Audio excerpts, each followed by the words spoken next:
Hello Mayhem Makers, I am Mindy with Quilting Mayhem. Welcome back to another Mindy's Monday Mayhem. I got lots for you guys today. I'm actually super excited because I actually started out with a plan, and my plan of course keeps growing as usual. So the question is where to begin. We talked planner last week. I kind of cheated, jumped into February, and then I was gifted something really awesome today. My mother absolutely loves me. She made me the Zippy planner cover, which I saw featured through the Quilter's Planner. So if you're following them on social media, you may have seen that one of their lovely people created this cover, and my mother, I had no idea, gifted it to me. Oop, as I'm already losing pieces out of it. And yeah, we have this fabric here. This is Art Gallery. Bookish. Love this fabric, but this cover it's awesome. There's like pockets, and there is the zipper, so I got pens tucked in here, and it even has kind of a bookmark to hold my place. Oh my gosh, this is a free pattern on Quilter's Planner. So if you go to their website, you can find this pattern for free, download it, and make up this guy to cover your planner, or potentially if you've got any books or your own planner that is potentially this size. This is just fabulous. I got Happy Mail. I love Happy Mail. So it's a good day. Throwing things on the floor, but it's a good day. A couple new things that we got in. This tickles me pink. I don't know why. Schmetz, or this is by Grab It, but this is for your Schmetz needles. It's foam, and then it has all the different types of Schmetz needles. So as you're taking out your needle and maybe changing it for a different type, and you know that needle's still good, you have a place to park it instead of like in your shirt, or you know, back in the box where it's going to get mixed up with brand new ones and all those kinds of things. So we just got these in. It's called My Pad Machine Needle Organizer, and it's just foam. It's a nice thick foam. And you can take out your microtext. It has a home according to its type and its size, and then put in maybe a ballpoint because you're moving over to a jersey knit or something. You know, we talked needles a couple weeks ago, so I needed this couple weeks ago when I was doing that talk. So you just park it in there, and then when you're done, swap them back out. Put your ballpoint in here, put your microtext back in your machine. This is awesome, and it's just kind of like mouse pad size, so you can have it near you, all those kinds of things. So sometimes it's the little things that excites me, and that was one of my employees that found that. So thank you to them for finding something cool and new.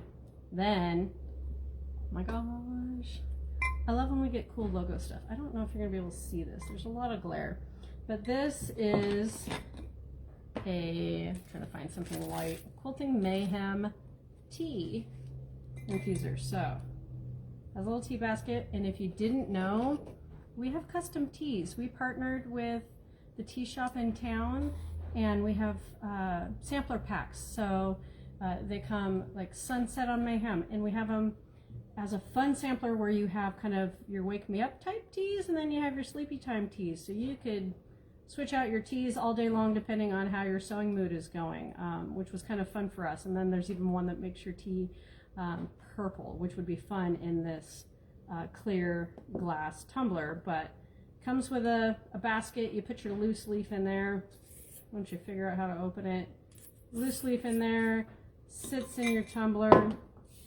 Let's see if I can get something in here so you can kind of see it. And it's just got our Quilting Mayhem logo, which just thrills me to no end. It's just awesome. I'm a tea girl. So those just came in, limited quantity. We just got 25 in stock to see how they do. So you better snatch one up, because who knows if we'll actually reorder them or not. And then tea samplers, we've had these for a while. We had them for the holidays. But if you didn't know it and you're interested, check out Mayhem Tea. And there's 5 different teas. So there's the purple, there's the sunset, there's one called Mayhem is My Happy Place, Awaken the Mayhem, and Calm the Mayhem. Because you know us, we're everything mayhem. So that was kind of exciting. I've been anxiously waiting for those tumblers to come in. I love tea. I could drink tea all day long.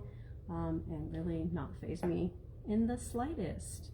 Then of course my main topic for you guys, I wanted to talk English paper piecing. So if you follow Tulip Pink, she did a talk 2 weeks ago about her English paper piecing. She does actual paper piecing patterns, those kinds of things. And so she was showing how to do some of hers, and it created a whole bunch of interest with you guys. So I thought I would just do kind of a basic English paper piecing tutorial, because you know I try not to bore you guys to death, and then just let you know, if you're brand new to paper piecing or you're just thinking about trying it and don't know where to start, we now have a beginning English paper piecing subscription. So kind of a monthly club where you'll get 20 fabrics every month. You'll get 20 papers. We're gonna do a 2-inch size. We want it to stay bigger so that you can fussy cut some fabrics. I have some that I've started preparing and playing with, so you can play with prints and those kinds of things. So for the beginner club, we're gonna stay 2-inch papers, and the buy-in for the club is gonna get you all the basic tools to get you started, so you don't have to worry. You don't have to be like, what needles, what this, what that. Sign up for the club. You're going to get a starter kit that's going to get you going, and then every month you will get a spool of thread. We're going to do a different color every month so that you kind of gain a variety of threads, just little spools so you don't end up with too much, but they'll coordinate every month to help you keep stitching along. And then 20 papers, 20 fabrics, and I think a glue refill, because if you glue base like I do, and I'm going to demo it, you go through a lot of glue. So this Sewline Glue Pen, this is my favorite. I love this guy because you can just keep refilling it. You're not wasting the pen. And if you're me, you buy your refills in 6-packs, but we do have them in 2. But this is my go-to.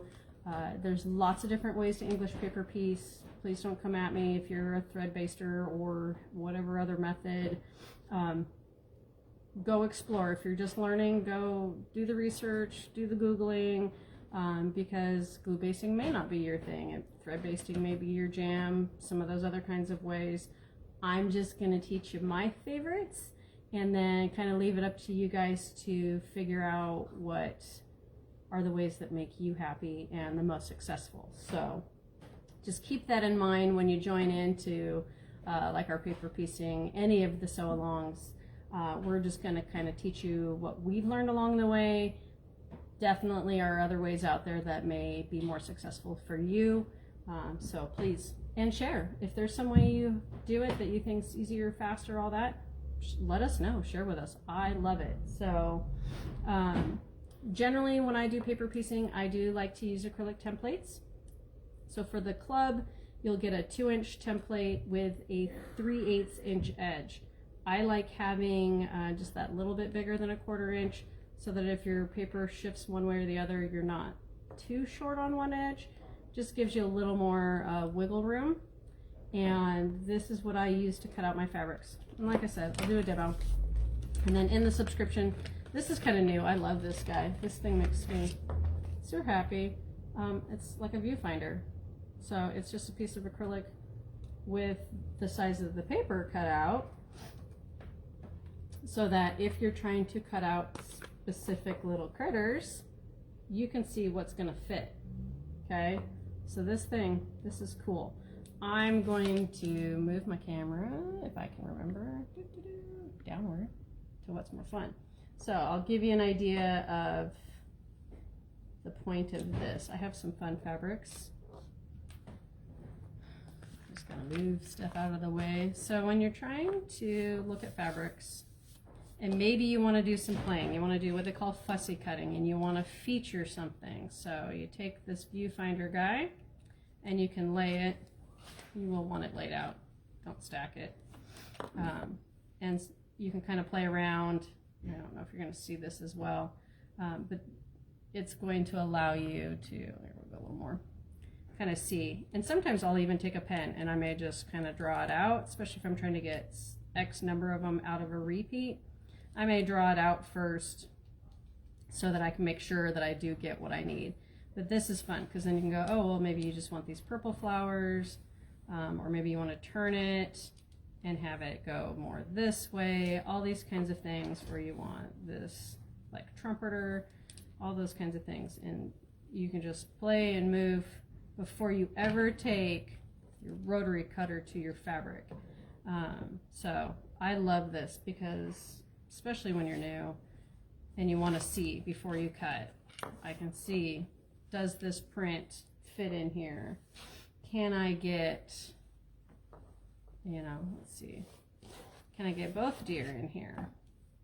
Oh, well, this shows me, you know, I might keep turning it and trying to make it fit, but look, I can see I'm losing some little tails off the end of the deer, and I may be okay with that, or I may decide I only want one deer and half, all those kinds of things. So this is a great tool to have before you ever go and then take your template, because then all you're going to do is lay this down. That's what's nice about this. This is clear. You can see what you're cutting. It has the line. This is where the glue is going to wrap around. Notice how it's, see, this is the edge you're going to lose. All right, so you kind of have an idea. You're going to lose some of the legs, lose the tails, all those kinds of things. Or like I said, you can move over, all of that. You can make all those decisions with either of these tools before you even begin. So when I first learned paper piecing 20 some years ago, those were not available. I will tell you, it was a whole different world back when I started. I feel like dinosaurs were sitting there doing quilt circle with me or something, but not quite. But that's kind of the benefit of the subscription. We do also have just basic English paper piecing starter kit, which is nice for those of you that just want to try it, don't want to commit to a subscription. Those do come with a 1-inch acrylic hexie and like 2.5-inch squares just to play with. Also a great way to practice and play with some fun fabrics and do layouts and those kinds of things. So, and then you'll also get, in the starter kit, you'll get needles. I like Milners, but needles for sure. Everybody's different. I started out with embroidery ones. I always have one parked in my lanyard. But Milners, they're my favorite these days. They're a little thinner, usually a little longer, and I feel like I can just get through the fabric threads just a little less quantity each time. So I do like the Milners, but play around. It's all on you. Everybody's dexterity is different. I know I can end up with hand cramping and stuff sometimes, depending on what needle I'm using, all that kind of stuff. So definitely something to play around with. And then thread gloss. Oh my gosh. If you have a problem with any hand stitching where it knots up, frays, breaks, get yourself some thread gloss. We use Ponderosa. We love her. She'll do custom blends for us, and then she has all kinds of different scents. So we bring in a whole variety, and it's just a wax that you will coat your needle, your thread with. That way it helps kind of condition it, moisturize it, all those kinds of things. So generally you can just take your thread, and I just put my thumb on it and just run it through, right? And that's just what helps coat the needle. And I love this scent. This is the Mayhem blend. So much happiness here today. I'm telling you, all the sensory is going on today. So that's generally what that is used for, is just making your threads easier to use. So otherwise, fun part of the subscription, you're just going to get new fabric, new papers, new supplies every month. Keep stitching along. We'll keep posting different tips and tricks. Anna's going to assist me with that. She and I are kind of both the EPP crazy people here. So this is kind of our little animal that we've created, or monster at this point, of trying to help out those of you that are beginners. These are great for traveling. If you're sitting at kids games, grandkids games, doctor's appointments, or you're on the road, maybe you just travel, you're snowbirding, you need something to do in front of the TV, maybe you're like me who does not sit very well. This is great. I love this when, you know, I'm on the road. It goes on the plane, goes great in my trailer, all those kinds of things. So Yeah, Anna, we are the sewing monsters, that is for sure. But yeah, so I do a whole lot of prep, and then I hit the road and I start stitching all these guys together. I have what I call my go bag, my EPP go bag, and it just has everything waiting for me. And as you can tell, I stock up on papers. Yeah, I stole most of the stash, so we may need some more. Basic for cutting. I have itchy nose today, typical for me. I'm going to show you just the fun, super simple, especially like this one. I'm just working in some solids. I just want some fun Kona solids to go in with my paper pieces. And then I just have my template. So a lot of times I may even cut my strip down to just the width, but it'll depend. I'm going to show you both ways. So plain and simple, the nice thing with this template is you can see what you're doing, you know what's going on. I'm going to do 2 at a time just for fun, and I'm just going to cut. And I start with cutting 2 sides when I'm working in smaller pieces of fabric. Okay, so then I kind of pull that away. That way I can pivot. Now, if you have a rotary mat, you are going to be a happy person, because mats that rotate definitely make it a lot easier than trying to do any of this shifting or contorting and all that kind of stuff. But it's nice with the clear. I can see what's going on. Okay, so I do 2 at a time because I'm not trying to pick out any particular print. And I can bust out this entire stack of happiness that my employees created for me today. I'll bust this out in like an hour. Now, if you're trying to specifically cut out pattern print, like I was showing you, let's do this guy. This guy will be a fun one. So there's these fun birds, right? I just want some cute little birds in my EPP, all right? Well, because I want to pick and choose as I go, I am going to do single layer. I get my mess out of the way, find my template, or find my viewfinder. Now, if you want to go and draw them out, you can even cut with scissors. I am not a scissor user. To me, that's too slow, so I like the template. So I can take the bird, I can take my template, and then potentially I'm just trying to make sure he's center. I could even draw on this with a Sharpie, because the Sharpie will wipe off later, and actually draw myself some crosshairs if I really want to be that OCD. I thankfully am not quite that OCD. But, so I have my bird in the middle. I just notice fingers are just pressed straight down. I'm keeping them tucked in. This fabric actually matches my nails today. They just got done. And generally I can kind of twist around and do at least 4 sides. Right? And just keep those fingers in. You don't want to be nicking your tips of your fingers or anything. And then sometimes, because I don't have a rotating mat up here, then I just use the fabric itself to do a little, see we did a little spin there. We're getting all fancy. Make sure the template is aligned. And now that I know that I've already cut on this side, I can move my hand back even further. And I'm actually parking like my pinky and my thumb on the edges of the template to try to keep it from moving. And that way it can't come back towards me as much as I'm trying to cut. And a lot of times you want to try to make sure you're cutting kind of straight up and down. You don't want to be trying to twist, all those kinds of things. Straight up and down. And then I have this cute little bird. Okay. Your fabric, you'll learn, will start to look like Swiss cheese as you cut. Now I may go and do this bird and center him up. And same thing. So a lot of times I may even kind of cut off. So I go all the way to the end so I can start to peel it back and see what's going on. Right? I can start peeling away. And I just kind of keep shifting my hand away from the side I'm cutting. Really, that's just survival of my fingertips. Because I know I can't use anything over here, I'm okay chopping off even over there. And then that way I can do my rotate. Now potentially I can leave some of those smaller pieces more intact and then save it for some different paper piecing with smaller pieces, right? But right now I don't have that much time to do that much. Now I do have this piece that my hexie will fit, I could play around and go, oh, well, maybe the bird doesn't fit, or this guy maybe fits. And I may still, maybe I'll cut him out because I still have a full bird, just not quite as much, you know, I can't center him. Or I may find something else that I want to focus on. So I'm going to cut him out just for fun. We'll see what whim I come up with. I'm just rotating. I know Anna's already hearing in her head that I'm going to suggest that we make sure we have rotating mats in. And I know we do have some. Just not on my demo table. There we go. So we still have one little happy bird and then kind of the back side of a bird.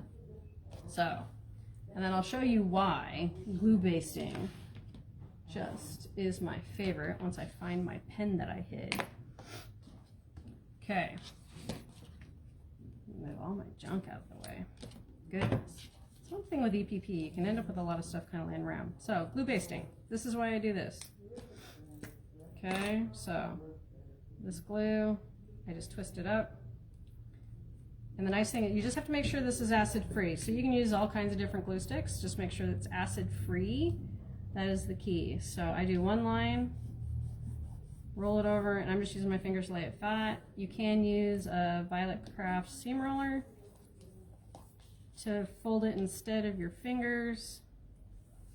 But I sit at the TV, and this is what I do, as I have a whole bunch of fabric cut, just center the paper in the middle. He's already basted. And if it's not behaving, I take my Wonder Clips, who I love, and I may clip it to kind of hold it down until it sets. Okay, basted. So I can, that's why I say I can sit and bust these out. So I just center that paper, same thing. I always start with one. I make sure one side's nice and flat. And I just kind of do that finger press. And then I just kind of rotate through. And if it starts popping up, I just add a little more glue. And just kind of keep going. Notice my left hand's helping me do some cool corners and things. And then bam. Ta-da! See, and then it becomes like methodical or mesmerizing. I can just keep basting, watching TV with my husband. Sometimes if the glue's starting to clump up on one end, I just wipe it off onto the paper, and then keep going. You will learn different fabrics will baste a little differently. Some, you know, wovens will stick nice and easy. Some that maybe have some sort of coating on them may not stick quite as much. All of that kind. It's all a learning process. So there's Konos. So easy peasy, right? And there's like 3 basted. Woo! And then you just sit and stitch. So, what does Miss Diane want? Oh, yes, Diane. Go under, so if you want to join the monthly subscription where you're going to get pieces every month and you're going to play along with Anna and I, go to shop, scroll down, find subscriptions, scroll down to the bottom. It says like beginning EPP. Doesn't have a photo yet because I'm slacking and haven't gotten that to Katie yet. But that's where you can sign up for the monthly subscription. If you just want the starter kit, then you can just go to our search bar, look for beginning EPP starter kit, and that should pop up also. We have both, all kinds of options. We're the land of options. Now, once you have them all like paper and basted, you can decide your layouts. You can do these where you just stitch them around in circles, all kinds of designs. That I leave up to you guys. For me, because I've been trying to think about how I want to lay them out, I think I've decided I'm going to go like full Mayhem style, because I'm not making sure I have like 5 of each print and all that kind of thing, or making a flower. If you know me, you know I don't follow basic structure. I like to go rogue or Mayhem style, and so I'm just going to kind of stitch them together, and maybe I'll put a couple prints next to each other and then rotate around, all that kind of stuff. Very freeform is how I'm going to go. So I'm going to show you just how I do my stitch. I do just a basic whip stitch, nothing fancy. There's ladder stitches, there's trying to remember, there's a really cool one that makes it so you essentially whip back stitch, I think is what it's called, where you don't see the stitches. There's a lot of things I've learned not to care about, because I figure once it's done and quilted, nobody's gonna see my little tiny stitches. So I just do a nice simple whip stitch, which is just essentially just going round and around. But I'll show you. So thread your needle. I got it on the first try. Not old and dead yet. Quilter's knot, if you've never seen. You take your tail, you take your needle. This is my pointy end. This is my threaded end in my thumb and forefinger. I then pinch the tail. Wrap it at least 3 times, usually 4 or 5. So you have a good tight wrap that you can't see because we're on camera. And then I grab that wrap and I pull. And that knot's gonna appear like magic in the end. Quilter's knot. If you come see me at the shop, I'll gladly demonstrate for you if you need a kind of up close and personal, because on camera is not the easiest. Otherwise, putting 2 hexes together is as simple as slapping them right sides together, just like quilting. I take my little wonder clips. I have gazillions of them everywhere, and they come in all different colors and sizes. These are the minis. I like the minis when I'm working with these smaller EPP pieces, because otherwise they kind of get in the way. I leave my bigger ones for binding and bags and jackets and things. So little wonder clip to keep this corner together. I start at this corner. You could bury your knot where you come up under all the fold, come out at the corner. So if you do that, it's up under that fabric there, so it's going to hide inside that seam. Otherwise, I just start, because once again, it's going to be on the inside of your quilt. I don't really care. I did not put some thread gloss, so I'm going to take this real quick. Once again, thread in the gloss.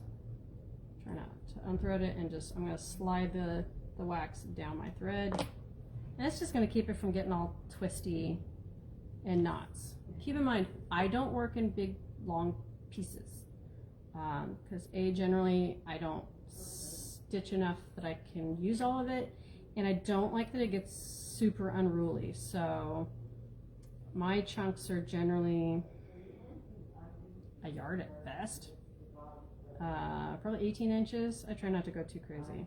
Okay, and I stitch towards myself. Other people stitch away, all kinds of things. But I literally, and I don't think you're going to be able to see this, but I'm just going to take, so you have your 2 edges, right? So I'm just going to take a little from each side.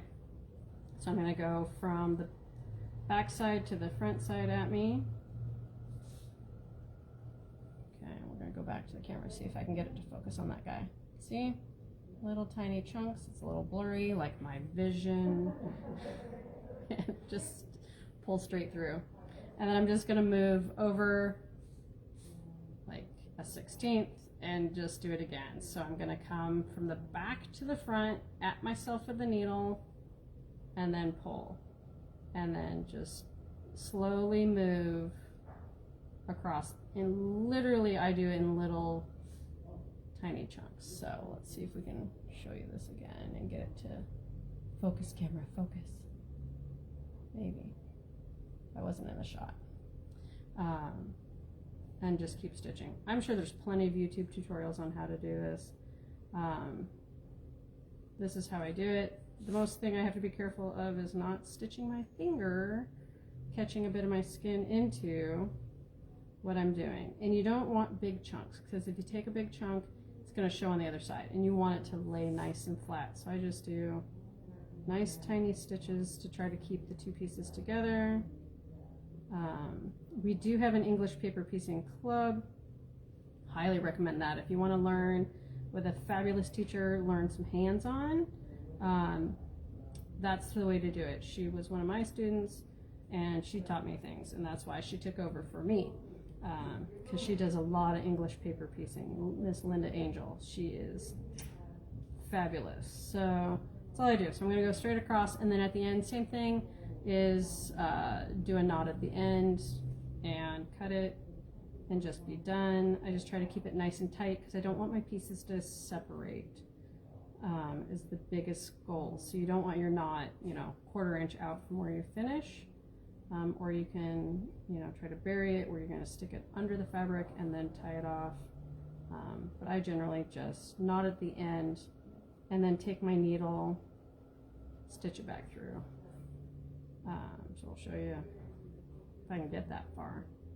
But otherwise, I mean, English paper piecing, I know it's scary for a lot of you. I know we've said it's a 4-letter word because it's handwork, but I think if you figure out that it's really not complicated, it's a single stitch.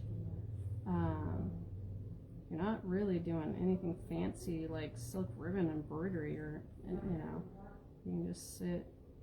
It's kind of like darning, just closing the opening. That's all you're doing, putting your pieces together. You speed up with time. You can tell I'm a little rusty. It took me a little while, but once I warm up, it goes fairly quickly. The bigger the distance between stitches, the more of a gap you potentially could have, but if your stitches are nice and tight, you really shouldn't have a problem of any kind of gap. If you take too big a chunk in the fabrics, you will get,